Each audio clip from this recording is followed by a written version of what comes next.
आम्ही छान गोव्याला फिरायला चाललेलो आहोत. पण साऊथ गोव्याला जायचं असल्याने आम्ही कर्नाटकचा मार्ग घेतला. आता कर्नाटकच्या मार्गामध्ये एक गोष्ट जाणवली जी आपल्या पूर्ण महाराष्ट्राच्या रोडमध्ये नाही जाणवली, ना पुण्यामध्ये कराड किंवा सांगली कोल्हापूर कुठेच नाही जाणवली.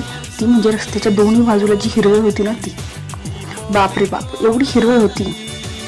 आणि शिवाय रस्तेसुद्धा, रस्त्यामध्ये कुठेच काच खळगा नाही सापडला. हा रस्त्याच्या बाजूने घाण पडलेली होती, पण रस्ते ओव्हरऑल फार चांगले होते. आता रस्त्यांचा विषय निघाला आहे म्हणून सांगते की आम्ही पुण्यापासून कराडपासून किंवा पुढेही जिथपर्यंत आलो महाराष्ट्र संपेपर्यंत, तिथे आम्ही 100पेक्षा जास्त रुपयांचा टोल प्रत्येक टोल नाक्यावरती दिलेला आहे. पण जसं आम्ही महाराष्ट्र सोडला तसा सर्वात मस्त गोष्ट म्हणजे टोल 20 रुपये, 30 रुपये, 40 रुपये असे होते. म्हणजे आपण टोलसुद्धा किती जास्त देतोय. महाराष्ट्र हे असं ठिकाण आहे जिथे बाहेरून लोक येतात, म्हणजे भरपूर टोल मिळतो. याने किंमत कमी ठेवली तरी चालेल.